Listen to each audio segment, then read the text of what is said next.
Bienvenidos a GastroTalk, mi nombre es Martín Mesa.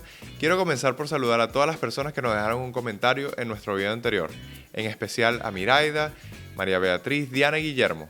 La pasamos súper bien con Yulmir González y su concepto cilindro, en donde hablamos un poco de pastelería y chocolate. En el episodio número 4 estamos entrevistando a Horacio Carrasquero, quien aparte de ser un gran amigo, es médico y es panadero.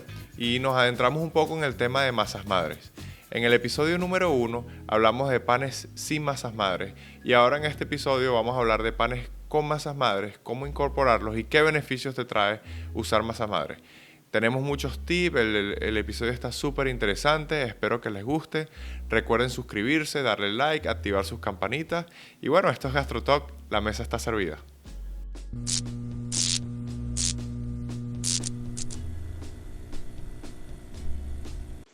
Horacio, bienvenido a GastroTalk, ¿cómo estás? Hola Martín, buenísimo. ¿Y tú cómo está todo? Súper bien, súper contento de tenerte aquí. Voy a comenzar rápidamente con una anécdota y es que cuando se nos ocurre la idea de comenzar un podcast, yo quería hacerlo contigo.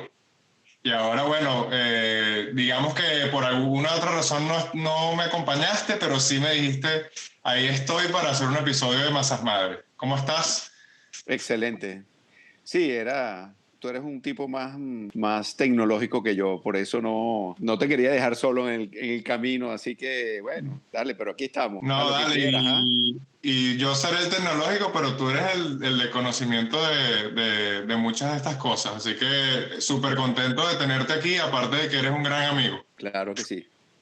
Bueno, Horacio, yo quería comenzar una cosa por preguntarte, eres médico y eres pediatra. Sí. ¿Cómo te incursionas en la gastronomía? Y cuéntanos un poquito de esa parte. Yo sé que estudiaste cocina y has estudiado panadería, pero cuéntanos un poco cómo llegas a la gastronomía. Cuando yo vengo de una familia donde mi padre cocinaba muchísimo y yo tenía un banquito donde yo me paraba cada vez que él cocinaba, no tocaba nada, pero veía todo, ¿no? Ok. Y siempre he tenido esa vena cocinera en mí, ¿no? Cuando yo terminé de hacer mi primer posgrado, el de pediatría, porque después hice alergología y después hice acupuntura y un poco de cosas, yo tenía mucho tiempo libre. Yo trabajaba en una clínica en Guatire y tenía un turno de trabajo de 7 de la mañana a 1 de la tarde y después de la 1 de la tarde no tenía nada que hacer. Yo pedí trabajar gratis en los hospitales, distintos hospitales donde hice posgrado, donde había trabajado en el Paterno Petare y tal, en el Llanito, y todos me decían, no puedes trabajar aquí gratis. O sea, si no tienes, no estás. Entonces dije, bueno, que tengo que hacer algo útil de mi vida. No podía hacer otro posgrado porque ya estaba casado, tenía a Rodrigo, mi hijo mayor, y los posgrados pagan muy poco, entonces tenía que mantenerme en la consulta privada, pero tenía mucho tiempo libre. Entonces decidí meterme a estudiar cocina y estudié cocina en el High Training hace un bojote de años, en el año 94, creo, 96. Y bueno, y terminé de estudiar, pero nunca he trabajado en cocina. Yo siempre he sido un cocinero aficionado, así como soy un panadero artesanal aficionado. Yo soy un panadero de mi casa y bueno, y dicto talleres, dicto cursos, y clases y tal, pero no es mi profesión, es mi hobby, me encanta y bueno, y en eso seguiré. Y estudié panadería porque una vez traté de pagarle un curso a un muchacho que había dejado el colegio, el liceo a los 16 años, y lo llamé y le dije, mira, yo te pagué el curso de panadería, y me dijo, no, a mí no me gusta cocinar. Entonces fui a la escuela y dije, mire, ya yo pagué este curso, pero este muchacho no quiere estudiar, ¿qué hago? Dice, bueno, hágalo usted.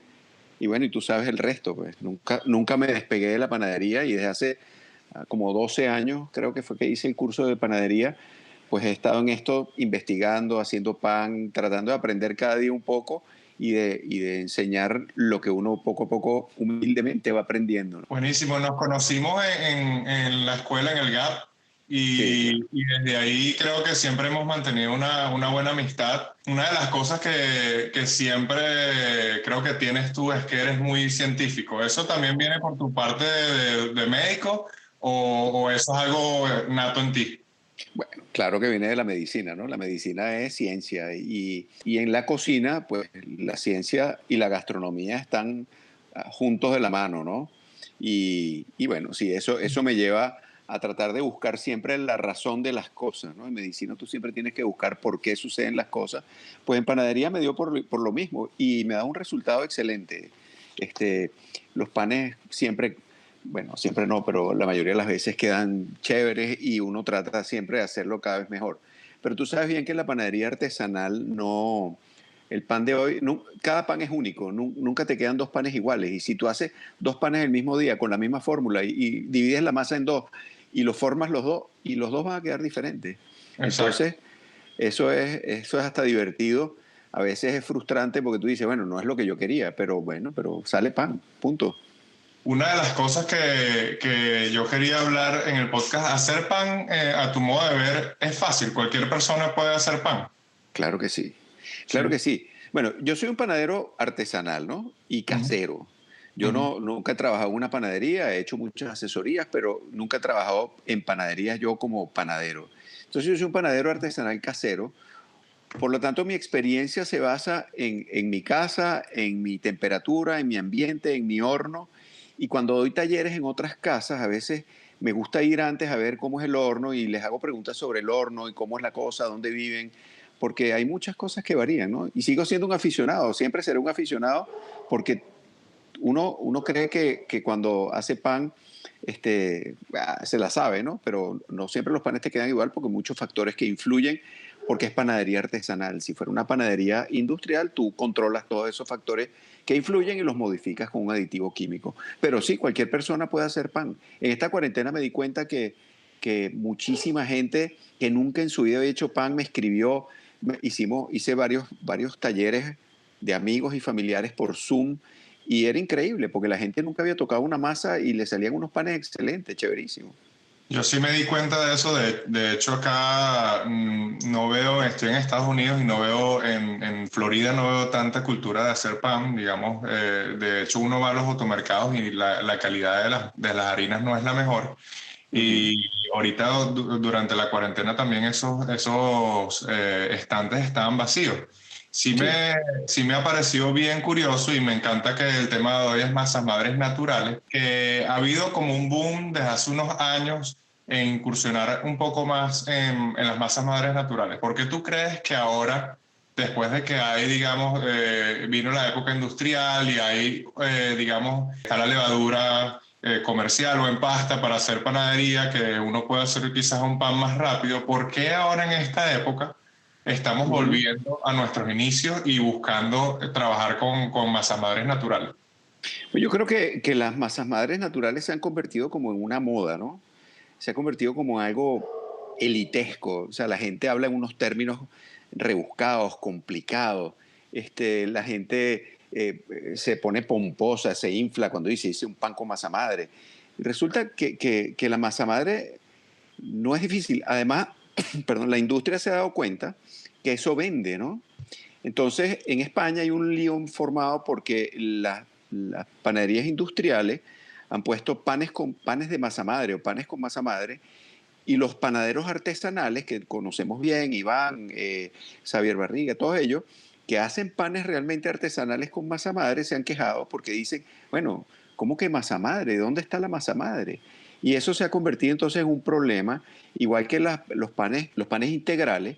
Dicen pan integral, pero ya lograron que no lo llamaran integral, sino pan de afrecho, porque no tienen el grano de trigo íntegro, sino que lo tienen nada más que el afrecho. Entonces, es todo un tema que la industria se ha dado cuenta que genera ingresos. Entonces se ha vuelto una moda y bueno, la gente le gusta, la gente que hace panes con masa madre habla con términos, entonces Sí, lo llaman sourdough, lo llaman, no, yo tengo un eh, levain, ¿no? sí, Y entonces, bueno, pero resulta que la masa madre no es otra cosa que harina y agua, viejo. Es muy sencillo hacer una masa madre, lo que pasa es que hay que tener muchísima paciencia, hay que saber, porque no es lo mismo hacerlo en verano en Estados Unidos o en invierno en Estados Unidos, porque claro. bueno, la temperatura influye y si no tienes una masa madre bien activa a la hora de hacer pan, pues el pan no te va a quedar bien. Y se convierte esto en una relación amor y odio. Y entonces los perfeccionistas somos los que le echamos pichón y luchamos contra la masa madre y la vencemos. Entonces le ponemos nombre, le pedimos a la gente que nos las alimente. Bueno, yo me voy de viaje, tú me cuidas mi masa madre. Yo no, pana, yo la congelo. Yo simplemente no uso mi masa madre y la congelo. ¿Por qué? La gente también asocia masa madre, pan de masa madre o pan con masa madre con calidad del pan. Yo he hecho panes con masa madre que me quedan horribles y no es una calidad buena. Entonces, la gente cree que masa madre es igual calidad. Y entonces eso vende también. Antier, pasé por Chacao y en un sitio estaba vendiendo pan de masa madre. Y costaba, para ponértelo en dólares, $3 el pan. Y yo, wow, carísimo, porque era un pan como de 250 gramos nada más, o 300 gramos. Cuando en La Rosita te venden el mismo pan que ahí te lo vendieron en 600.000 bolos, te lo venden en 133.000 bolos, que es, no sé, 0,70 de dólar, no lo sé. Pero es absurdo, porque yo lo compré para probarlo, a ver qué tal, y yo decía, bueno, pero este pan no tiene esto, como un pan sin amasado, que no tenía mayor ciencia para el que más o menos conoce, ¿no? Entonces, bueno, la gente sabe que eso vende y asocia masa madre con calidad. Y no significa necesariamente eso. Además, que una masa madre tenga una semana, 7 días, tenga 7 meses, o tenga 7 años, tenga 70 años, no significa que el pan va a ser mejor. Porque si no, el pan de California, el sourdough bread de California, que tiene la masa madre 120 años, sería el mejor pan del planeta. Y no es el mejor pan del planeta. Lo que es la masa madre natural es una fuente constante de levadura natural. ¿Cuáles son las ventajas de la levadura natural? ¿Cuáles son las ventajas de la masa madre? Bueno, te da un pan mucho más sabroso, mucho más aromático y mucho más saludable. Porque hay una cantidad de cosas que suceden en las fermentaciones largas que son indispensables en panes de exclusivamente masa madre, que hacen que el pan sea más digerible, que tenga menos índice glicémico para el paciente que es diabético, para el paciente que es intolerante. Una vez leí un artículo de la gente, no me acuerdo de quién, ¿cómo se llama ella? Se llama Vanessa Kimball. Ella tiene un blog buenísimo y ella me manda los correos y habló una vez del fructano. El fructano es una sustancia que está en la harina que es de difícil digestión y solamente se digiere cuando pasan largas horas de fermentación. Y si eso no sucede, no se metaboliza bien y te hace que te caiga mal. Porque la moda que hay ahora en Estados Unidos y casi que en todo el planeta con la alergia al gluten, ahora voy a hablar como alergólogo, Sí. la alergia al gluten solamente produce síntomas digestivos. La gente dice, no, yo soy alérgico al gluten, entonces a mí me da asma, me da estornudadera, me da erupción en la piel. No, es imposible, porque la alergia al gluten lo que sucede es que en el intestino se crea una pelea entre el gluten y el intestino que le dice, tú no puedes pasar por aquí, y entonces el intestino pelea tanto que se destruye e impide la absorción de nutrientes, y los pacientes verdaderamente alérgicos al gluten, que es menos del 1% de la población, tiene problemas de desnutrición, tiene problemas de dolores abdominales recurrentes, etcétera, etcétera. Hay Ahora, parte, Horacio, te voy a interrumpir un dime, segundo. interrumpe. ¿Cuál es la diferencia entre tener una alergia al gluten o ser celíaco? ¿O es lo mismo? Es lo mismo, Es lo mismo. sí. Ahora, porque estaba escuchando un podcast, por cierto, que lo recomiendo mucho, que escuche podcast en inglés de Modernist Cuisine, de Ajá. panadería. Y entonces ellos hicieron una prueba, pusieron un grupo que todos decían que eran alérgicos al gluten y los pusieron en un salón y realmente, al menos que fueran celíacos diagnosticados, no tuvieron ningún síntoma. Entonces, esta moda también se nos mete en la cabeza y entonces pensamos que es dañino para nosotros. Claro, tenemos 4.000 años comiendo pan, viejo. ¿Por qué desde hace 10 años para acá todo el mundo salió alérgico al gluten y todo el mundo tiene problemas con el pan? Para mí eso realmente no tiene sentido. Y Para mí ahora, eso es, cuidado si eso también es comercial. Hay una cantidad de industrias que producen productos gluten free que, bueno, para mí, pues, no sé qué decirte, no sé de dónde surgió todo este problema, pero realmente nos tiene acoquinados porque ahora todo el mundo quiere aprender a hacer panes gluten free. Ahora, si tú enseñas a hacer panes gluten free, no me interesan los panes gluten free. El pan significa gluten, no me fastidien, no quiero panes gluten free, no los esto, hago. esto no, yo personalmente y yo que he estado estudiando mucho acerca de la importancia de comer en la mesa, de sentarse en familia, Ujú, de la importancia del hecho de comer, de no solo el hecho de la nutrición, sino el hecho social o ujú. familiar de comer. El hecho de que comamos menos pan, quizás, o panes de estos de panadería o de calidad, quizás hace que esto se vea afectado de alguna manera. Ya no es parte de nuestra mesa. Era algo muy común antes que comíamos siempre acompañados con un pan de calidad y ahora no lo veo de esa manera. Yo no sé cómo es en Estados Unidos, pero el pan aquí en una época era un pan de super calidad. Claro, traían harinas de buena calidad. Yo creo que el problema hoy en día es la materia prima y Ujú. segundo, bueno, que los panaderos se dieron cuenta que podían hacer pan en 2 horas o en 1 hora y no hacían pan desde la noche anterior y eso es más rentable. Y la gente es poco exigente, ¿no? Claro, ahorita hay una moda de cosas artesanales, de pan, de embutidos, de cerveza, de chocolates, que ojalá nunca pase, porque eso nos hace ser más exigentes, porque, bueno, porque comemos productos de calidad, porque lo artesanal generalmente viene asociado a la calidad, o la calidad viene asociada a lo artesanal, porque el artesano se dedica, quiere hacerlo cada vez mejor, se preocupa porque sus ingredientes sean buenos. Mira, yo tengo un libro que se llama sobre el halá, el pan judío de Shabbat, que no solamente es Shabbat, pero básicamente. En ese libro el tipo dice, es una panadería en Nueva York que los tipos dejaron de vender pan halá porque salió la galleta Oreo y era más barato comprar galleta Oreo y la gente cambió la galleta Oreo por el pan halá. El tipo decía, no es rentable. Entonces este señor tomó las recetas del papá o de los abuelos y entonces él decía, yo acompañaba a mi abuelo o a mi papá, no me acuerdo si quién era, a comprar las cosas y ellos no ponían los ingredientes en los panes que hacían porque la gente sabía que uno se preocupaba por comprar los mejores ingredientes que había en el mercado. Ellos probaban todo.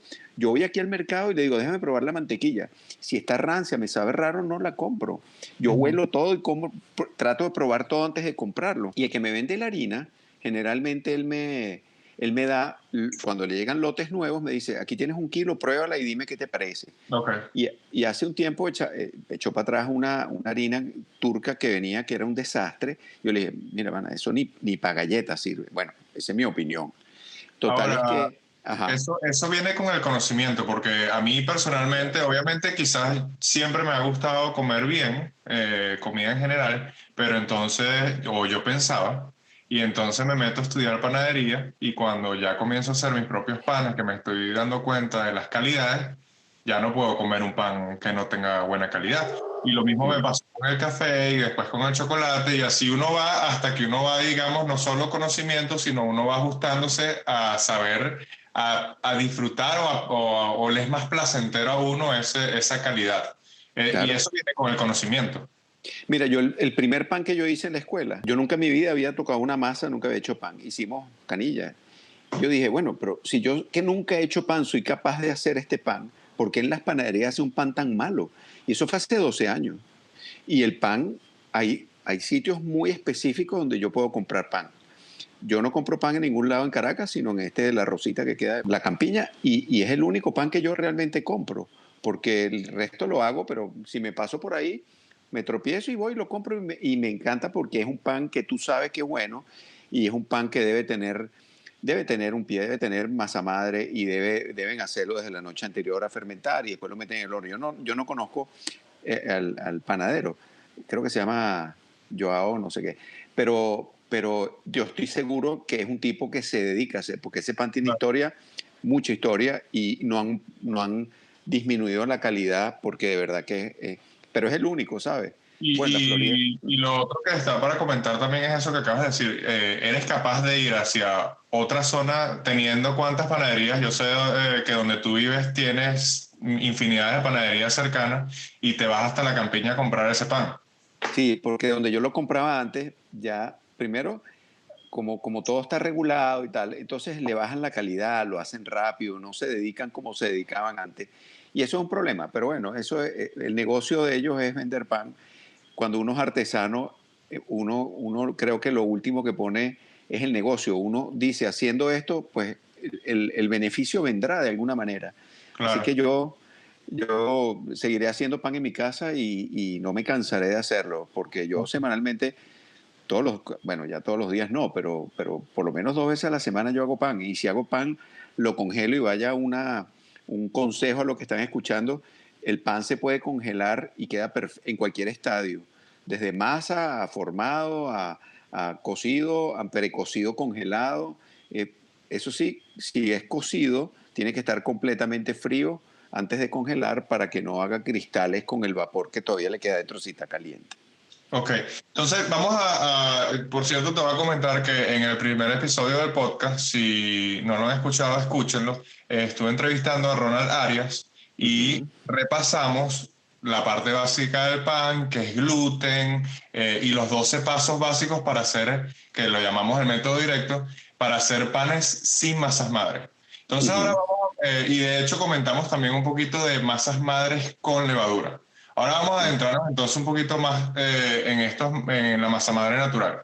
Entonces vamos a hablar primero, ¿cuáles son las ventajas y las características para, en tu punto de vista, de hacer un pan con masa madre natural? Bueno, ya lo dijimos al principio, la masa madre natural te da un pan mucho más sabroso, mucho más aromático y mucho más saludable. Básicamente, eso es lo que las ventajas que te da, porque al final es una levadura que lo que va a ser lo mismo que hace la levadura comercial, que bueno, que hace que el pan leve. Eso por eso se llama Ok. levadura. Punto. Y si le pones, y si nombramos las desventajas, digamos, nada más por hacer el ejercicio, ¿qué desventajas le ves a hacer masa madre natural? Desventaja, ninguna, el tiempo. Si eres El tiempo impaciente, y la paciencia. sí, sí, sí. Si no tienes paciencia, no tienes tiempo y no te planificas adecuadamente, no puedes hacer pan con masa madre. Si tú decides que mañana quieres hacer un pan con masa madre y no pusiste a levar la masa madre, no la alimentaste hoy y vas a confiar en que ella va a levantar, olvídalo, eso no sirve. Yo ahorita cuando me dé chance, yo saqué del libro saqué 10 puntos importantes Ok, para hacer un pan con masa madre. Y el ok. primer punto es que la masa madre tiene que estar activa. Si tú no tienes un cultivo muy activo, no hagas el pan, porque no va a levantar o va a tardar infinitas horas en levantar. Yo creo que yo te comenté en estos días que hemos hablado que yo abandoné la masa madre porque de repente yo me tenía que parar a las 3 de la mañana a hornear el pan porque el bicho no crecía y yo decía, bueno, pero ¿qué pasó? Si ya han pasado 8 horas. Ahora ya entendí que es una cuestión de esto, de tener un poco de planificación, de entender un poco la masa madre, de conocerla bien y saber cuándo está óptima para ser utilizada. Porque yo de repente digo, mañana voy a hacer pan y mi masa madre no levantó, yo digo, no me voy a arriesgar. Si ella no ha duplicado su volumen, no la uses. Si tú haces la prueba de flotabilidad, tú agarras una cucharada de esa masa madre, la pones en un vaso de agua y ella se hunde de inmediato, no la uses. Eso quiere decir que ella no tiene burbuja de aire en el centro, en el medio, y por eso no flota. Ella tiene que flotar. No, que flotó la mitad. Bueno, dale, a lo mejor te toma el doble del tiempo hacer tu pan. La otra cosa importante, hay muchas cosas importantes, pero fíjate, hay una moda de panes de alta hidratación que yo tampoco nunca voy a entender.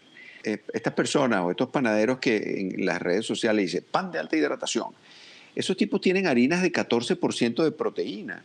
Nosotros aquí con mucho tenemos harinas de 12% de proteína, si no es Sí. una harina todo uso que tiene 10% de proteína, que ya es una harina panificable.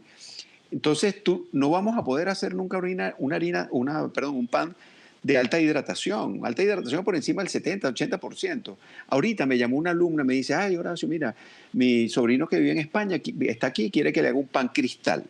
El pan cristal no es otra cosa que un pan con un 86% de hidratación, que cuando tú lo cortas, tú ves a través de la miga, evidentemente, porque es un pan súper alveolado, súper suave y que tú cortas una rodaja y lo pones atrás luz y vas a ver a la persona que está al lado de allá. Ok, Entonces, a mí los panes, a mí los panes de costra dura me encantan, pero no son mis preferidos, ¿sabes? ok. Porque ese pan que tú muerdes, que te rompe la encía, que tú tienes que buscar la muela para poderlo masticar, me parece que es un pan incómodo. Son panes bellísimos, son panes muy ricos, pero yo lo que hago es que los corto en rodajas y me hago un sándwich de tapa y tapa y lo pongo en la sanduchera. Perfecto. Pero para comérmelo así mojado, no, me perturba. Entonces, yo lo que he entendido, porque es una cosa que me ha llevado tiempo, porque no es ponerte a pelear con la hidratación.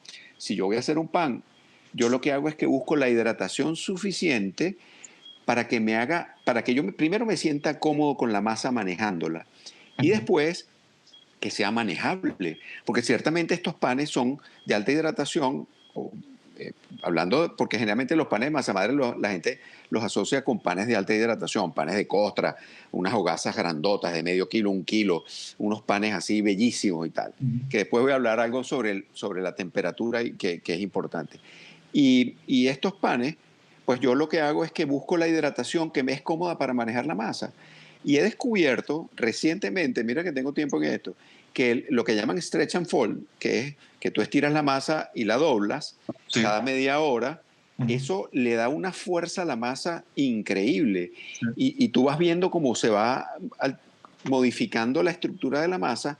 Tú dices, wow, esto es increíble y lo hace muy manejable. Que de hecho no hace falta amasar tanto la masa si estás haciendo esos doblez, ¿no? Absolutamente no. Tú lo que haces es que mezclas generalmente y después le das stretch and fold cada media hora.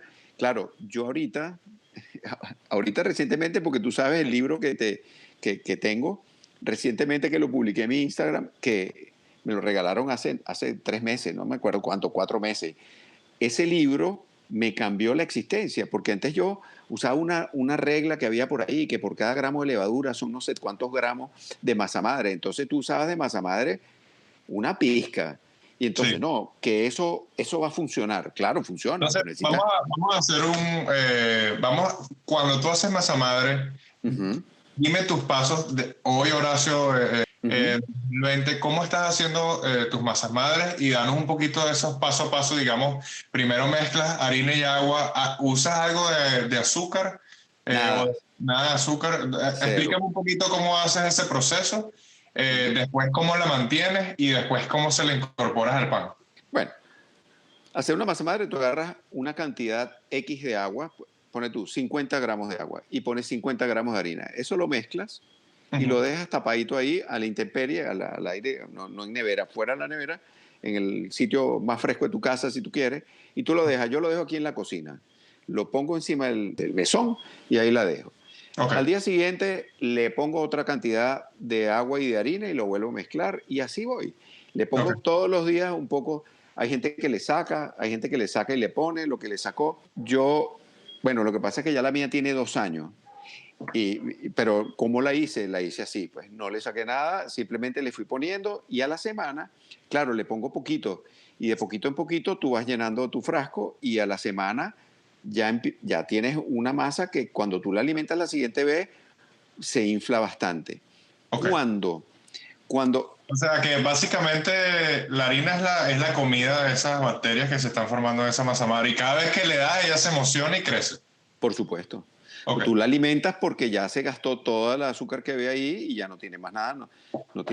no tiene más azúcar que comer, propia de la harina, porque otra cosa que la gente cree que es que las levaduras son todas del ambiente. No, que la voy a poner en la ventana para que agarre las levaduras silvestres que están en las salvajes. No, las levaduras están latentes en la harina, que cuando tú le pones el agua, ella se activa y empieza a comer y empieza a vivir, pues, pero ella está Ok, latente ahí. Entonces no hay que ponerla en la montaña y tal. ok. Los cerveceros artesanales sí creen que es que eso viene de Bélgica, que están en la montaña y tal. Esos son levaduras comerciales y ahorita te va un dato cómico, que fíjate, lo tengo anotado por aquí. La levadura comercial, en 5 días, la levadura multiplica por 100 su cantidad. Ok. En 10 días, 30 gramos de levadura se multiplican y alcanzan 270 toneladas de levadura. Wow. Eso lo saqué del libro Pan, Sabor y Tradición, página 61. Porque es que a mí, cuando yo leí Pan, Sabor y Tradición de Didier Rosada, yo decía, yo no puedo creer esto. Y después leí que a la levadura comercial le ponen azúcar. Entonces, yo creo que por eso, que eso lo leí hace poco, no vaya a creer que eso lo sé hace años. Yo creo que por eso la levadura comercial actúa tan rápido, porque es que tú dices, el pan con levadura, con masa madre natural, toma alrededor de 3 o 4 veces más tiempo que el pan con levadura comercial en proporciones razonables, porque si tú le pones, no sé, 6% de levadura con respecto a la harina a un pan, te va a crecer en media hora, Claro, ¿no? Pero claro. si usamos proporcionalidad, el pan de masa madre te va a tardar por lo menos 3 o 4 veces más que el otro pan. Entonces, ¿qué hago después? Yo lo que pasa es que mi masa madre la tengo congelada. ¿Por qué? Porque es una fuente constante de levadura natural. Si yo no Ok, la tengo con... Ajá, entonces te voy a interrumpir un segundo. dale, Entonces, dale. una vez que tú mantuviste esa masa madre por cierto tiempo, Ujú. ¿la has tenido en nevera normal o siempre la mantienes en congelador? Yo la congelo siempre. Ok, ¿y cómo haces cuando necesitas usarla? La descongelo. Si yo la voy Ok, a- yo, por ejemplo, yo hoy voy a alimentarla para hacer pan mañana. Entonces ok, yo la saco del congelador, y la dejo. Cuando ya se descongela, yo le saco lo que voy a usar ok, mañana, alimento esa parte. Si ok, saqué 100 gramos que voy a usar, yo mañana voy a usar 125 gramos. Yo saco esos 125 gramos y le pongo 62 y medio, 60 y 60, vamos a poner 120. Pues saco 120, le pongo 60 y 60 de agua y harina, lo mezclo, la dejo tapada y lo que le saqué lo recupero en mi pote, en mi masa ok. madre. La alimento y Ahora, cuando... eso es Ajá. súper interesante Uh-huh, porque una de las cosas que me pasa a mí personalmente es uh-huh. que yo odio votar. O sea, yo odio estar en ese, bueno, ¿y qué hago ahora, cosa madre, que no tengo tiempo para hacer un pan, no tengo tiempo para hacer nada? Te voy a quemar en el horno para que no se siga fermentando y tal. Entonces, eso está súper bueno porque quiere decir que no solo siempre tenemos nuestra masa madre y nos podemos ir de viaje, podemos hacer lo que queramos, sino que aparte de eso no tenemos que malgastar harina y agua. Absolutamente, porque si no, porque cuando tú ves en YouTube y tú ves en Instagram, ves en Internet toda la información que hay, entonces todos la guardan en la nevera y dicen una vez a la semana, sácala, aliméntala y tal, pero vas a tener que tener una cocina entera con 40 potes de 50 kilos para poder mantener tu masa madre. Claro. Yo cuando daba clases en la escuela, alguien me dijo que no se podía congelar, que ella si se congelaba se dañaba. Entonces, pues, como igual que con la sal y la levadura, que decían que la sal mataba la levadura, le dije, vamos a hacer el experimento. Y traje la masa madre y la congelamos. Y le dije, déjala congelada, ponle un tirro ahí, un precinto para que nadie la toque. La sacamos, al día siguiente la alimentamos e hicimos pan con ella. Y funcionó perfectamente. Entonces, sí se puede congelar la masa madre. Y eso es lo que yo hago y me ha dado resultado. A raíz de eso es que yo he logrado, y a raíz del libro que tengo, que me abrió luces porque yo decía, bueno, pero algo estoy haciendo mal, porque Ujú. no puede ser posible que un pan me leve en 8 horas y otro se tarde 18, siendo la misma fórmula. Y resulta que eran las cantidades de cantidad de masa madre. Entonces yo lo que hago es que le pongo alrededor del 30% de la cantidad de harina, esa es mi cantidad de masa madre. O sea, ¿Cómo lo agrego? yo lo que hacía normalmente era, dependiendo del pan, entre 20 y 40% de masa madre en base a la harina. Sí, pero tú tienes que restarle esos ingredientes, la harina, si le pusiste 100 gramos de masa madre, ese es tu 30% de la cantidad de harina. Tienes 300 gramos de harina, tú vas a usar 100 gramos de masa madre. Tú alimentas esa masa madre, tienes tus 100 gramos de masa madre, pero esa masa madre significa 100 gramos tiene 50 de harina y Sí. 50 de agua. Tú eso Entonces se lo resta. se lo vas a restar a la cantidad de harina que tenía 300. Aquí puse 200, puse 50. Voy a ponerle mañana, cuando vaya a hacer el pan, le voy a poner 250. Porque Ok, muchísimos autores, muchísimos panaderos por ahí, lo que hacen es que le agregan esa cantidad a la misma cantidad de harina y de agua. ok, O sea, y entonces la masa te va a quedar mucho más aguada. Cuando tú claro. sacas los Entonces por... voy Ujú. a resumir lo que hemos hablado en tres pasos. ¿Ok? Perfecto. Primero, los tres pasos para hacer masa madre. Primero, obviamente tenemos que preparar nuestra masa madre, entonces unimos nuestra agua y harina Ujú. y lo dejamos fermentar, tapadita, lo que sea. Después la vamos a ir manteniendo. Normalmente, ¿cuántos días la mantienes? ¿5 o 7 días? Más o menos. Sí. Sí, Entonces, promedio. bueno, ya cuando vemos que eso está bien activado, vamos a agregárselo, a incorporar a una fórmula panadera Ujú. y los parámetros son, a ti te gusta usar el 30% Ujú.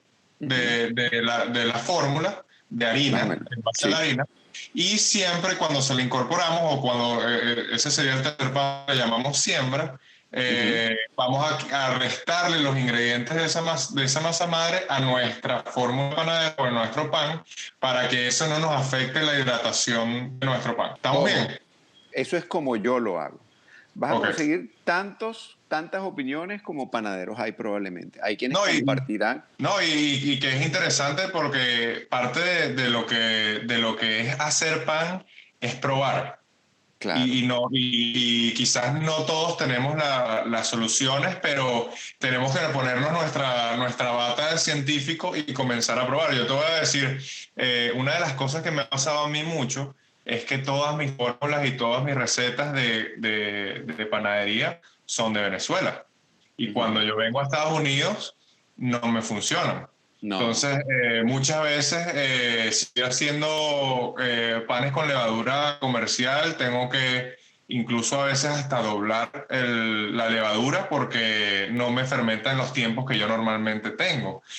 A veces tengo que, por ejemplo, ahorita estaba haciendo masa madre que tuve que agarrar un break, pero me encanta porque no me funcionaba para nada. Entonces cambié harina, usé 2 harinas diferentes y tampoco me funcionó. Y luego comencé a usar agua filtrada y vi mejores resultados. Entonces estaba pensando que quizás el contenido de cloro que tenía el agua que yo estaba usando me estaba afectando en la generación de esas bacterias. Entonces, es interesante porque, como tú dices, hay que tener paciencia, pero al mismo tiempo te tiene que gustar esa parte de que si no te queda bien, yo no duermo hasta que sé por qué me quedó mal. Claro. Esa es la parte como interesante de hacer pan. Ensayo y error. Y ahí es donde se ve la pasión. Hay gente que se rinde y dice, no pierdo mi tiempo con la masa madre. Bueno, chévere, pero hay quienes se retan y hasta que no les sale, no dejan de hacerlo. Y eso está chévere, porque uno se identifica con ese tipo de personas. Mira que yo he probado, mira que yo he hecho experimentos y mira que ahorita es cuando me siento tranquilo, después de 12 años haciendo pan. Ahorita es cuando yo me siento cómodo utilizando las masas madres naturales y ojo, yo todos los días aquí hago pan con levadura, yo no me pongo, si tengo, a veces sabes lo que hago, le pongo la masa madre sacada del freezer que está descongelada sin activarla y se la pongo y se lo resto de la fórmula, le pongo, no sé, 50 gramos y le resto 25 y yo estoy seguro que cuando yo le ponga el agua y le dé los tiempos de fermentación, ella se va a alimentar y va a funcionar. Y lo que he notado no es que crece más rápido ni que crece más, sino que el aroma, sobre todo el aroma, en sabor yo no te puedo decir si cambia mucho rectamente, pero el aroma sí seguro que cambia muchísimo, sobre todo cuando ha fermentado y los está formando los panes. Ya tú te das cuenta de que huele diferente y cuando horneas tú dices, este pan, tú lo cortas y dices, este es otra aroma, este es un aroma que no es solamente del pan, esto es un aroma un poco más allá y a mí eso me fascina. Yo estaba hace poco investigando porque de hecho yo sé eso, la primera vez que escucho de congelar el pan fue porque tú me lo comentas y siempre hablamos de estas cosas.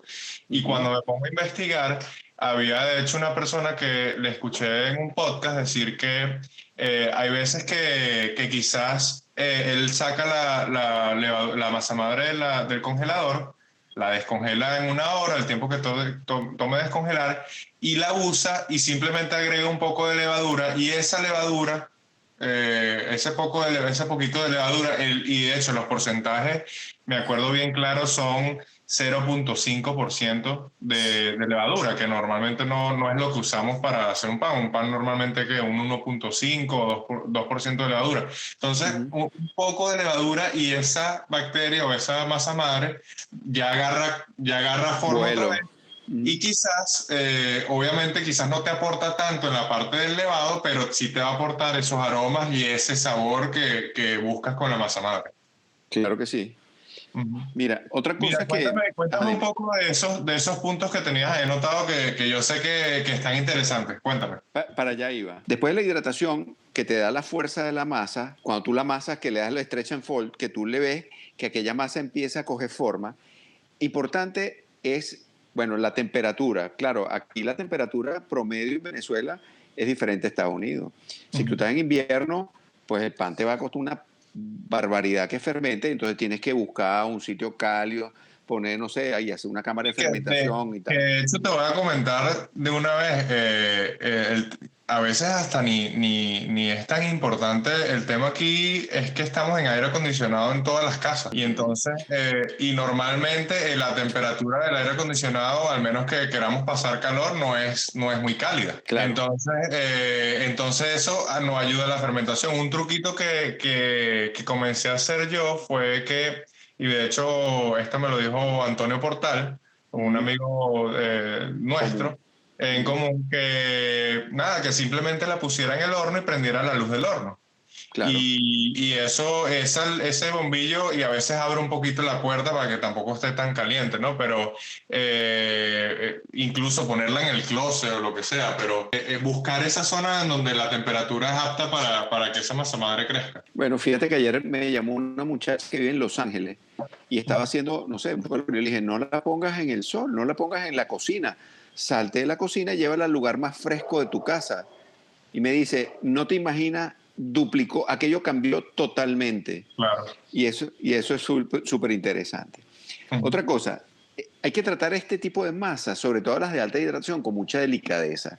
Porque uno aplasta aquellos panes y le saca todo el gas que le costó tanto. Yo lo que sí me he dado cuenta es que la levadura de la masa madre natural, la levadura natural, es como más lenta, le cuesta más tiempo hacer su trabajo. La levadura comercial, yo honestamente no sé qué demonios le hacen, pero tú esa le estripas y le pasas un rodillo y a la media hora está inflada otra vez. Tú dices, bueno, pero ¿qué está pasando aquí? ¿Es el calor? ¿Es que? No, es la levadura, mi hermano. Entonces, la levadura natural, si tú la maltratas la masa y le das con mucha fuerza y estripas esos panes y le das, ellos a lo mejor ni crecen más, ¿sabes? Hay que tratar la masa con mucha suavidad y mucha delicadeza. No es que no hay que sacarle los gases, porque si tiene mucho aire tampoco es bueno, porque va a romper y se va a espichar, pero hay que tratarla con muchísima delicadeza. Pues, siempre, bueno, los cortes es importante mencionarlos, porque si uno no le hace cortes, hay gente que no le gusta hacerle cortes al pan, yo no sé por qué. Los cortes lo que hacen es que regulan el sitio por donde el pan se va a romper. Si tú no le haces corte, este pan va a crecer y por el lado más débil se va a rasgar y no va a quedar bonito. Claro, entonces el corte es en la firma de uno. Hay que tener cuidado con la profundidad, porque si son panes muy alveolados, son panes de mucha hidratación, si tú le haces un corte muy profundo lo vas a volver leña. Pero yo he hecho, mira, yo he hecho panes de perro, he hecho pan de hamburguesa, he hecho pan vienés, he hecho pan Kaiser con masa madre natural, o sea, sustituyendo la levadura por masa madre natural. Y todos quedan machetes, todos quedan chéverísimos. ¿Has hecho pruebas con masa madre, panes dulces? Sí, hice tunjas el otro día. Lo que pasa es que yo cada vez, aquí te voy a confesar, yo he modificado todas las fórmulas de panes dulces y le he disminuido el azúcar en una cantidad sorprendente. Yo no recuerdo cuánto es la cantidad, yo creo que la tunja lleva 25% de azúcar en la fórmula original que tú y yo aprendimos. Yo voy por 10%, chamo. Wow. Voy por 10%. Ahora, ¿y has buscado sustituirla con otras cosas? ¿Miel o melaza o otras cosas o no? ¿O simplemente el azúcar lo ves como azúcar y ya? No me interesa. El azúcar creo que es, aquí voy a hablar como médico, el azúcar es un veneno, que me perdonen los pasteleros y lo que le gusta. Pero yo cada vez bajo más el azúcar en mi consumo diario porque creo que no es. Y fíjate que cuando hice neurogastronomía, entendí que tú puedes lograr el mismo efecto de tener una masa muy dulce con ponerle un glaseado dulce. Tú glaseas el pan y le pones azúcar arriba. Cuando tú muerdes ese pan, lo primero que vas a sentir es el dulce. Y entonces el cerebro te va a decir, estás comiendo un pan dulce. Igual que el pan de orégano y parmesano. Tú no tienes que ponerle orégano y parmesano a la fórmula del pan. Con que tú le pongas orégano y parmesano por fuera, cuando tú hueles ese pan, tú dices, wow, este pan huele a orégano. Y cuando tú le pegas el primer mordisco, que el paladar se te llena de orégano y parmesano, tú no te comes la miga sola, casi nunca, ¿no? Entonces, cada mordisco de ese sándwich va a llevar un poquito de orégano y un poquito de parmesano. Tu cerebro te va a decir, este pan, además de ser pan, de estar muy sabroso, tiene orégano y tiene parmesano. Y tú no le pusiste Claro. queso parmesano a la masa, ni le pusiste orégano que le puedes poner, ¿no? Pero no es 100% necesario. Bueno, eso es la neurociencia que creo que cada día, y voy a hacerte propaganda a ti para que tú hagas neurogastronomía, porque tú en tu trabajo te vas a beneficiar enormemente de eso. Después Seguro que conversamos. sí, ¿no? Aparte. Y te voy a decir algo, por cierto, me he metido en cada cosa que tú me has dicho que me meta. Ah, bueno, Porque vaya. te voy a decir algo, me acuerdo aquellos días donde yo trabajaba en Wendy's, ya éramos amigos, Ah, y tú me decías, bueno, pero tú estás perdiendo tu tiempo aquí, porque tú no montas tu curso de barismo? Y ahí para allá fue. Y el podcast, bueno, dale, échale pichón y yo te ayudo. Entonces, siempre me has impulsado ahí a hacer las cosas que valen la pena. y no nos equivocamos con el barismo porque se puso de moda, ¿no? Cuando Digo, fuimos pioneros. Mira, el otro punto importantísimo es el vapor. El vapor es lo que hace que los panes tengan esa costra y ese color, que es una gama de colores entre marrón oscuro, marrón claro, anaranjado, con burbuja, sin burbuja, donde está el corte, donde está el greñado. Entonces, ese labio se pone de un color y el corte se pone de otro. Esa gama de colores no lo logras si no tienes vapor en el horno. Yo en mi casa he hecho lo único que me falta fue un aparato que yo vi, que un tipo agarró una olla de presión y por cierto, ¿más de una cocina has quemado o no? no, todavía no. Inventando. No, ok. Tengo mi minito horno. Lo que sí he logrado es, con la piedra, he logrado muchísimas cosas dentro del horno, pero el vapor Ok. no lo he solucionado. Yo creo que hoy en día, los hornos caseros, mira, tú le puedes poner una olla con agua, unas tuercas mojadas que le pones agua y echan vapor. Los hornos caseros tienen un sistema de ventilación que es por seguridad, impide que se acumulen gases dentro de él. Ok. Entonces, no vas a lograr, por eso que los hornos industriales tienen la ventilación que tú la trancas o la cierras dependiendo. Tú cuando la trancas se queda el vapor incrustado y si tú quieres la abres cuando estás terminando la cocción y ya no quieres más vapor. La única manera que yo he logrado los panes es con un horno holandés, con una olla de barro con tapa, hornear los panes dentro de olla. De manera Dentro. que, como sabemos, el pan pierde el 12% de su peso por evaporación. Ese vapor que se pierde, si estás en una olla cerrada, el vapor se queda ahí, mantiene la miga húmeda y hace que esto suceda, esta magia del color. Yo lo que una vez hice fue que apagué el horno, puse el horno a todo dar. Entonces lo apagaba y cada 5 minutos lo apagaba, abría, le echaba vapor y trancaba. Y dejaba, y como tenía una temperatura controlada y con un termómetro decía, ok, ya se va, prendo el horno.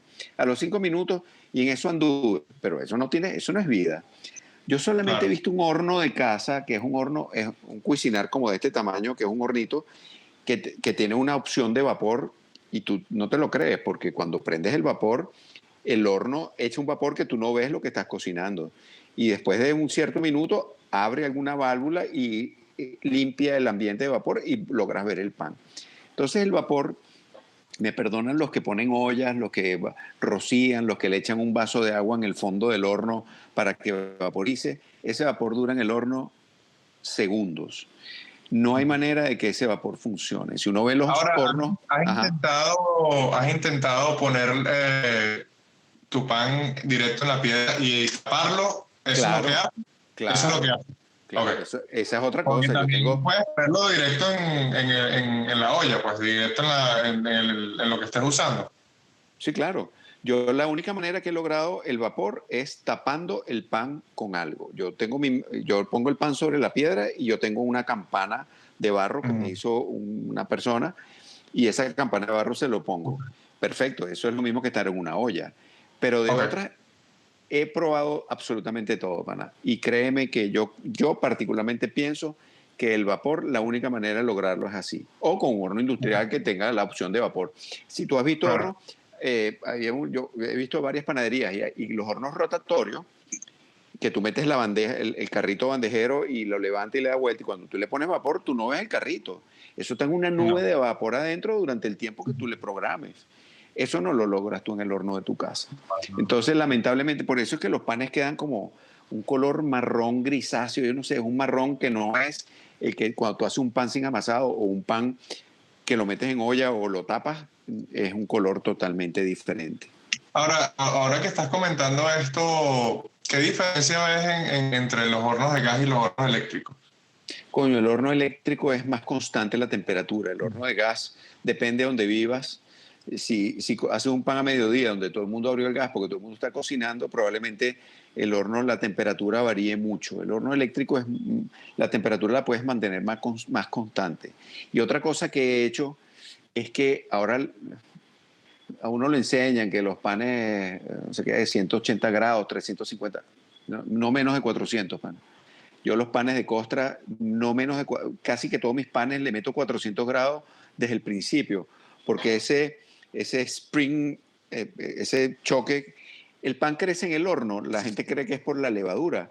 Esto es una cuestión física. El pan crece en el horno porque esas burbujas de aire que están dentro del pan, producto de la fermentación, del alcohol, del CO2 que se produce por la fermentación, esas burbujitas de aire, cuando el aire se calienta, busca salirse, ¿no? Se expande. Entonces, mientras el horno esté más caliente, cuando tú metes el pan, ese golpe de calor va a ser fuerte y la burbuja va a crecer muy, muy rápido. Por eso es que, además, cada vez que tú abres la puerta del horno, la temperatura del horno baja alrededor de 10 grados. Eso es una tragedia porque le toma muchísimo tiempo volver a retomar la temperatura que tenía. El pan crece en el horno porque esa burbuja que está llena de aire, producto de la fermentación que se produce alcohol y CO2, ese CO2 que está dentro de cada burbujita de aire que después va a ser un alvéolo, cuando tú cortas el pan, al contacto con el calor, el aire se expande. Entonces, si mientras más alta la temperatura, más va a haber la expansión. Y por eso es importante ponerle vapor al pan, porque si la miga se mantiene húmeda, la masa no hace costra tan rápido y va a tener más chance de crecer. Esa es la función del vapor, básicamente. Una cosa importante de hacer pan con masas madre es tener una rutina. O sea, ya tú sabes que yo hago mi pan a las 8 de la mañana. 4 horas de fermentación en bloque. La primera fermentación son 4 horas. En 4 horas ya te das cuenta que la masa crece y ya están listos para formarse. Formas los panes, ya son 4 horas, de 8 a 12. A las 12 los formas y en 1 o 2 horas o los horneas o los llevas a retardo. Ahí sí la paciencia no me da, a menos que lo haga en la tarde para el día siguiente. Necesitas un espacio donde tenerlos tapados porque a menos que tengas un ambiente controlado de temperatura y humedad, porque si los metes en la nevera, en la bandeja, sin taparlos en plástico, se te va a secar, van a hacer una costra horrible, entonces es complicado. Yo he notado que con 1 o 2 horas de fermentación, dependiendo de la temperatura del ambiente, si hace mucho calor, pues a lo mejor 1 hora, pero con la prueba de tacto lo vas a saber. Con prueba de tacto ya tú dices, bueno, este pan está listo para el horno, y en el momento que esté listo por tacto, lo llevas al horno y va a quedar fabuloso. Ahí sí no tengo la menor duda. Mira, Horacio, y en tu experiencia con las harinas, masa madre con harina de centeno o otros tipos de harinas que te gustan. A mí el centeno no me agrada mucho personalmente y además aquí no consigue centeno. Aquí yo no he hecho nunca una masa madre con centeno ni he hecho panes con centeno. Yo jamás en la vida no he tenido y ni ninguna harina de espelta, harinas de esas que tú consigues en España y que consigues en otras partes del planeta. Aquí lo que es harina de trigo, de unas de calidad, bueno, las calidades varían. Esta que estoy comprando me parece que es excelente porque este muchacho las está importando directo de España. Cuando él le importó el primer container, el español lo llamó por teléfono y le dijo, usted me está pidiendo un container de harina para llevar a Venezuela. Y el tipo se ha traído, no te imaginas qué cantidad. Y es una harina muy buena y es una harina conocida. No es que te traen aquí el trigo de no sé dónde, para no meternos con países, te traen el trigo no sé dónde y lo llevan a tales molinos y entonces ellos pues te traen el trigo y tú tienes que comprar ese trigo. Ahora como se liberaron un poco la cosa con las importaciones, este muchacho está trayendo harina y es la que estoy usando desde hace un par de años y ya me ha resultado fabulosa. Eso es importante. Yo prefiero gastarme lo que cueste un saco de harina, de una harina buena, a comprarme, no sé, una máquina que me quite, no sé, una máquina que me amase el pan. Yo prefiero gastarme el dinero en los ingredientes porque creo que los ingredientes son de suma importancia. Yo, por ejemplo, mis panes los hago todos con mantequilla. Cuando usan grasa, yo procuro no usar margarina. El Ok. aroma, el sabor y todo lo que te produce. Claro, usar margarina, porque también con las mantequillas es un tema. Hay mantequillas que vienen mucho más aguadas que otras. Las margarinas, generalmente, si conoces la marca, te dan estabilidad, ¿no? Y siempre van a quedar los panes más o menos igual. Ahora, ¿algunos otros puntos de que tengas ahí o te hago otra pregunta que tengo pendiente? No, ya lo que tú quieras. Lo único que me queda por decir es que cada pieza de panadería artesanal con masa madre es única. Cada pieza de pan artesanal es única. No busques nunca que te queden iguales. Yo hace poco publiqué un pan y escribí textualmente, puse, a veces los panes quedan justo como uno lo pensó, porque no siempre sucede. Ese pan que yo Sí. publiqué hace poco, de verdad que ha sido el mejor pan que yo he hecho en mi historia como panadero. Bueno, porque se dieron todas las, y era de masa madre natural. Y yo creo que Sí. fue uno de los primeros que hice cuando retomé mi masa madre, que tiene un poco de años en el freezer, ahí abandonada, pero que la rescaté. Ahora, te hago una pregunta. Yo sé que has tenido varios proyectos porque siempre hablamos de esta cosa. Los Mm, pancitos chinos fue algo que tú siempre querías perfeccionar esa fórmula. Después creo que te metiste bastante con ese pan de perro caliente o de hamburguesa. Cuéntame un mm. poquito de esos proyectos. ¿Cuáles te recuerdas que son cosas que tú dices, bueno, este pan me encanta y quiero perfeccionarlo? ¿Y cómo has hecho ese tema? Bueno, ensayo y error, ¿ah? No, uno cree que es que cuando uno publica, generalmente uno publica las fotos de los panes que le quedaron chéveres, uno no publica el pan que le Claro, quedó más o menos feo. Yo hice pan ayer y dije, no, este pan no lo publico ni loco. Pero, ¿qué cosas que uno no debería hacer? Uno debería, bueno, yo siempre he sido muy abierto y muy honesto, yo siempre digo las cosas cuando me quedan bien y cuando no me quedan bien también. Hace sí, poco que la paciencia y la masa madre y la paciencia, hasta que un día iba a ser perro caliente y no había pan y ¿sabes qué? Paciencia un cipote, va a ponerle más levadura a ese pan, vamos a hacer pan que necesitamos pan dentro de 2 horas. Y bueno, y claro. quedó rico igual. Yo con los panes donde, a mí no, tú sabes bien, no me gustan los panes rellenos, no me gustan los panes, yo prefiero hacer un pan y ponerle el relleno por fuera, pues. Y en la escuela, modestia aparte, gracias a mí se acabó eso que en los exámenes finales se hacían panes. Pan de langostino. Entonces, la mitad de la presentación era cómo hizo el guiso de langostino para rellenar el pan. Y le dije, bueno, pero no me interesa el langostino. A mí me interesa Claro, es tu pan. Y ahora en la escuela no se hacen panes rellenos. Ahora en la escuela buenísimo. se hacen solamente panes y bueno, tú llevas la vitualla la llevas afuera, pues tú trajiste un paté, machete, este pan para comérselo con paté, este pan para comérselo con salmón, este pan para comérselo con langostino. Y bueno, el pan chino sí lo modifiqué mucho. Hay un pan El que, pan chino es muy tradicional en Venezuela porque yo no sé, yo no lo he visto aquí en Estados Unidos, pero nosotros, una de las cosas por las cuales uno iba a comprar comida china era para comerse el pancito chino que uno compraba ahí, sí, que es como igual el tema del vapor también debe ser bien importante, ¿no? ¿O no no, tanto? él no lleva por fuera. Yo lo que hago es que lo cocino en baño María Ok, para ok. que no haga costra abajo. Eso Ok. después de varios ensayos y errores, ¿no? De esa ¿Y qué otros manera, panes por ahí, qué otros panes por ahí te han obsesionado que siempre has querido mejorar o siempre has querido hacer? bueno, lo que pasa es que eso es una pregunta no fácil porque los panes, ya yo casi que no sigo recetas, ¿no? Si yo quiero hacer un pan, claro, tú tienes una receta más o menos estándar de ciertas cosas. Y tú bien sabes que cuando tú haces pan, los ingredientes varían muy poco entre un pan y otro. Porque tú tienes harina, agua, levadura, sal, tienes azúcar, huevo, mantequilla, básicamente, y aceite. No tienes mucho más de dónde sacar ingredientes. Entonces, variando esas proporciones, oye, he logrado un pan que se llama, en mi familia, cuando yo estudié panadería, mis hermanos me decían que yo estaba loco, que ¿cómo es eso que yo estoy estudiando panadería? Ahora los tienes que ver, todos hacen pan. Y son más fiebrudos que yo, es una cosa increíble. Y he metido a cantidad de gente en este mundo de la panadería casera, artesanal casera, que es muy agradable. Entonces, Yo tengo unos sobrinos que viven afuera y hace poco hicimos un Zoom y les enseñé un pan que solamente tiene harina, agua, levadura, sal, aceite y mantequilla, que tú dirías, bueno, son dos grasas, bueno, pero una es grasa líquida, otra es grasa sólida y lo llamamos pan perfecto. Y lo que tiene es, no me recuerdo el porcentaje de agua, porque cada quien lo hizo. Yo le dije, usen esto de base, pero si su harina es de mucha fuerza, van a tener que ponerle un poquito más y vamos viendo la textura, a ver cómo podamos aquí. Y lleva 2% de aceite y 2% de mantequilla. Ese pan es Ok. perfecto, es sencillamente perfecto. Una sobrina me decía que esa es una mezcla entre el pan ¿Es tipo para sándwich o para qué lo usa? para lo que tú quieras, viejo. Es un pan perfecto.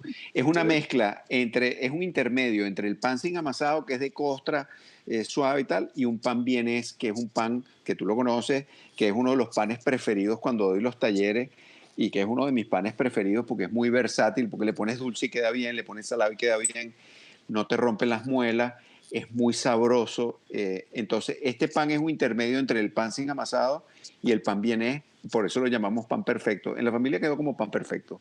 Y lo único Ok, que tiene es 2% de aceite y 2% de mantequilla en base a la cantidad de harina. ok. Pruébalo, pruébalo y Voy a verás. probarlo. Voy a probarlo. Nos queda algo por cubrir de la masa madre. Creo que más o menos lo cubrimos No, lo creo que básico. cubrimos todo. Mira, te voy a hacer una pregunta porque yo me estaba tomando una cerveza y yo sé que tú te estás tomando un whiskycito, pero Mm, me comentaste algo de masa madre y cerveza. sí, yo tengo un vecino, Cuéntame eso. tengo un amigo que es cervecero artesanal y yo le dije, ¿por qué no le quitas la levadura y le ponemos una masa madre? Y el tipo me dijo, bueno, vamos a hacerlo. Y entonces hicimos, ya, déjame, voy a desaparecerme un segundo que voy a buscar la Dale, dale. botella. Dale, te esperamos. Entonces él le puso arriba así, M, de masa Ah, un madre. poquito. Ok.